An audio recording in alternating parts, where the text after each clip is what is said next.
Greetings, friends. I've been reading this book, The Return of George Washington, Uniting the States, 1783 to 1789, by Edward J. Larson, a New York Times bestseller. It is a very engrossing read. I've been reading it very quickly. I want to distill some of the major points for you here and give my own reflections on them. And the basic idea is that the United States has always been very tenuous as a, connected body. Nowadays, it can seem to be like it's always been this way and it'll always be the same. But I assure you that the United States will probably start dissolving within this century or within the next century. It's a it's a very likely possibility if you look at history.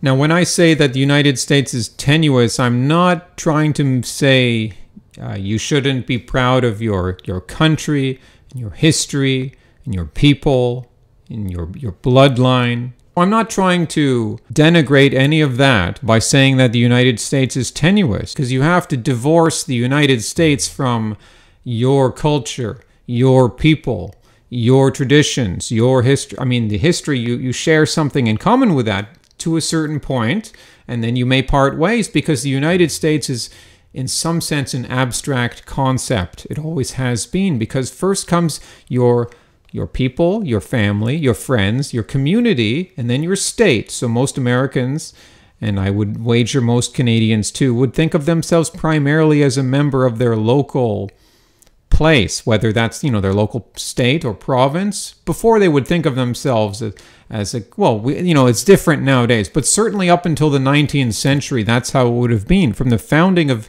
the American colonies in the 17th century, at least along the eastern seaboard, up until the Civil War in the 1860s for the United States, most Americans would have thought of themselves primarily as a member of their state first, and not as Americans, because there were so many differences. That yes, there are shared culture, English bloodline, but then it also Scotch-Irish, also a large number of Germans, some other Europeans coming in there, but generally that was the ethnic composition until the 19th century.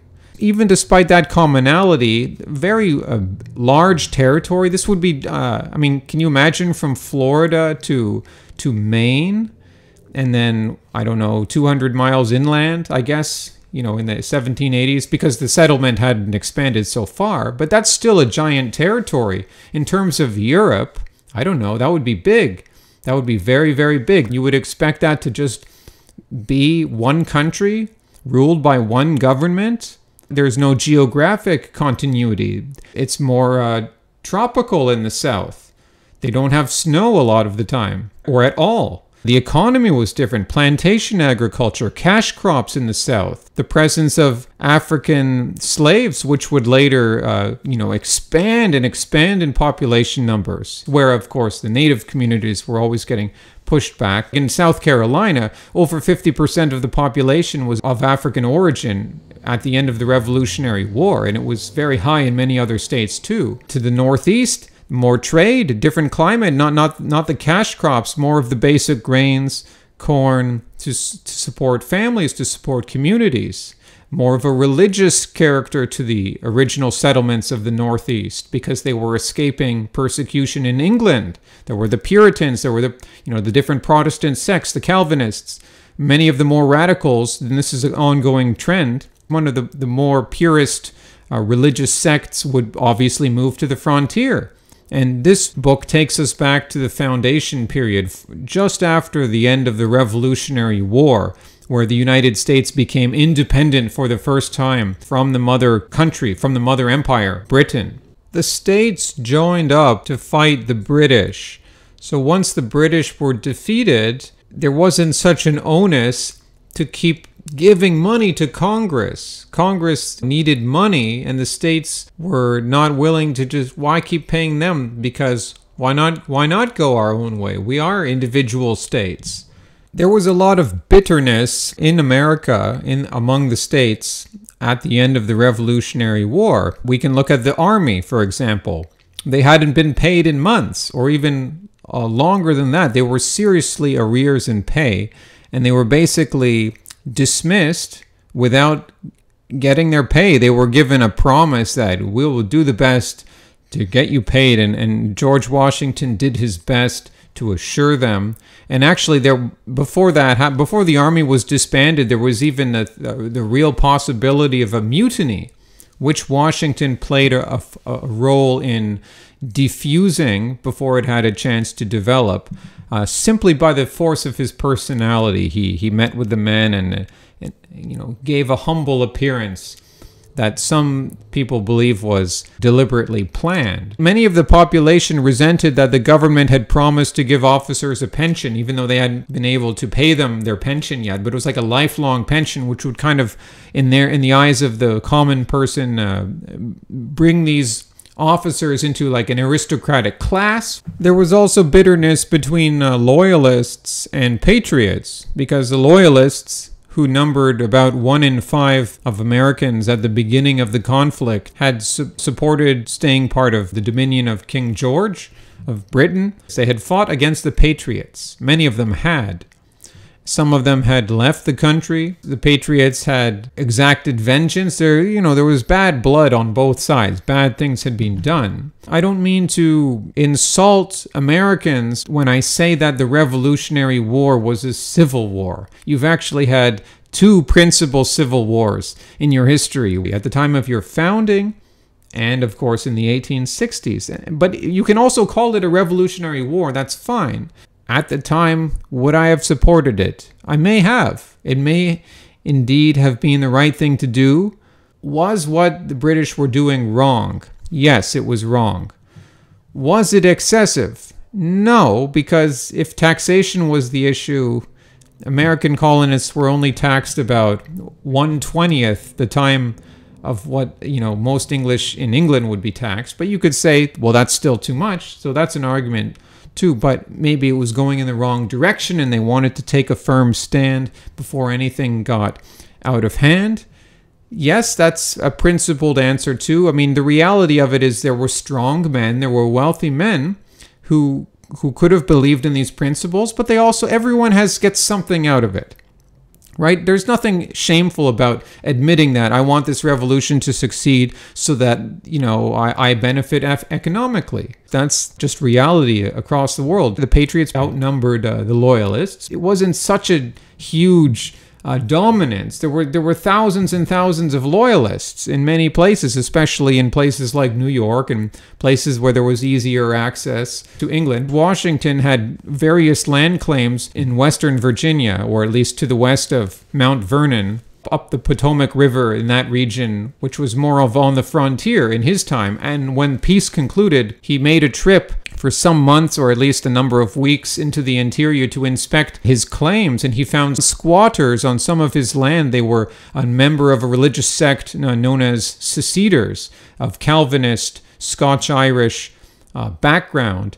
And they were very difficult for him to negotiate with, because how do you prove that you have legal claim to the land? It's a difficult thing, and they had been living there for some time, but eventually he was able to use the legal system to make them leave, but then they would just move further on in the frontier. So that sort of dismayed him. The frontier to him seemed very chaotic. Washington was very troubled by what he saw on the American frontier at the end of the Revolutionary War, because it looked to him like, we're not going to be able to hold this country together that I've fought for, that we have made this great effort to fight for. And I mean, it's tied up with, of course it's tied up with his own legacy.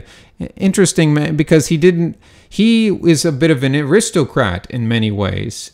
He seemed very aloof to the people on the frontier. He thought of them as a lower order of people, as he wrote in his diary. And I don't think there's necessarily anything wrong with that. They were probably simpletons, and they were probably a lot of religious fanatics. We need these settler folk, but that's not to say that all settler folk are going to be the same as the country gentleman, or that the country gentleman has no place in society. So Washington is a fascinating character, because despite being this aristocrat, he was a man of the people in some senses. He was a surveyor. He was a military man for most of his life. So despite being from a wealthy background, he would go into the bush, get dirty, expose himself to danger, sleep out in the open, sleep with common people in their cabins who would take him in. He was very much a man of the people and celebrated. But when he got to the real frontier, he's also looking down on the people. And because this was normal at that time, many of the founders, or most of them, did not really believe in democracy so much. They were wary of it. They wanted really just a better exercise of English liberties. There was a strong democratic current early in America, especially in Pennsylvania. Something about Pennsylvania's history. They had extreme experiments with radical democracy. When Benjamin Franklin was president of Pennsylvania, they had only one house of legislators, so they had no upper house to provide a check on the power. In a radical democracy, if you have a majority, then you have power. So if a religious sect could dominate more than 50% of a state, then they would likely have power at their whim. Another thing that can happen with radical democracy is paper money. And thankfully, to their credit, many of the founders were suspicious of paper money because, number one, it encourages inflation. And number two, related to inflation, is it makes the repayment of debts less valuable. That can sound nice if you sympathize with the poor person who's in debt, who's just enslaved by debt.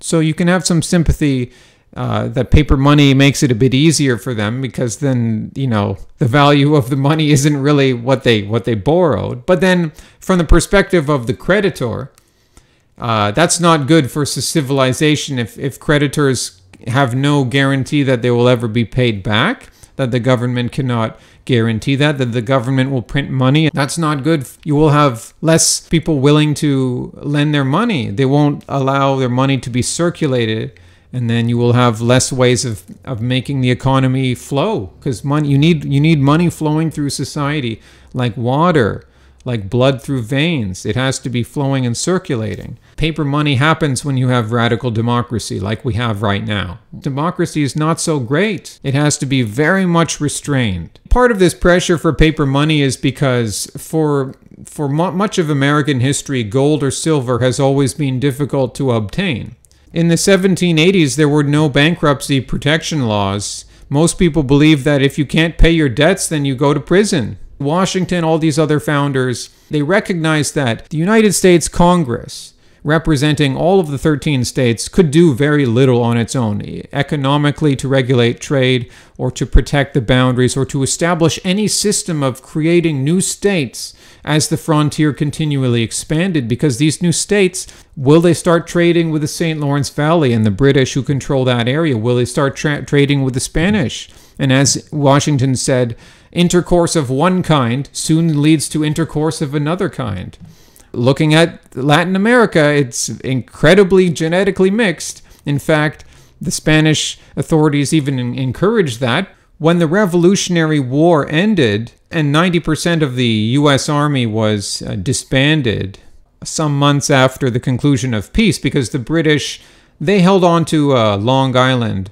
They held on to New York for some months because they couldn't really be dislodged from that position. But the Americans had basically won a guerrilla type war, and it was going to keep draining the British, kind of like Vietnam for the British in a way.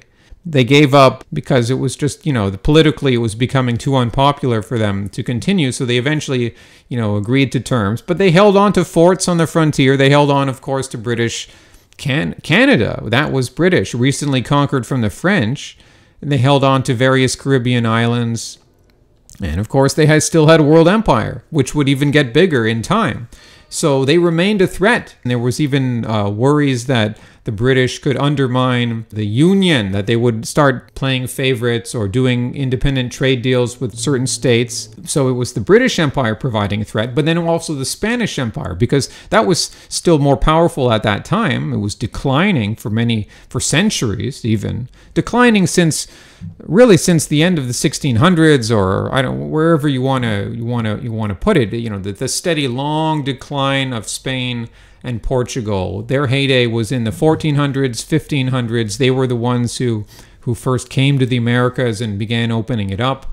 They controlled all of Mexico, Central America. This was before the revolutions of Bolivar and all, those insurrections, and which eventually throughout the Spanish king, and then the Spanish king came back, and then they were tossed out again later. But that happened later, a bit later on in the 19th. So at this time of the 18th century, it was still all the crown of Spain, and they controlled the mouth of the Mississippi River, which is flowing into the heartland, or flowing down from the heartland of the Mississippi Valley, all the Midwestern states, with which the French had pioneered too, and of course France had been defeated, but there were still there was people and French settlers still living in other parts of So basically, and with the native peoples, there were still plenty of threats to the unity of the United States. The Constitution, which created the United States with certain powers, increased the power of the central government, but it was supposed to be limited. But I'm not going to go into the Constitution here.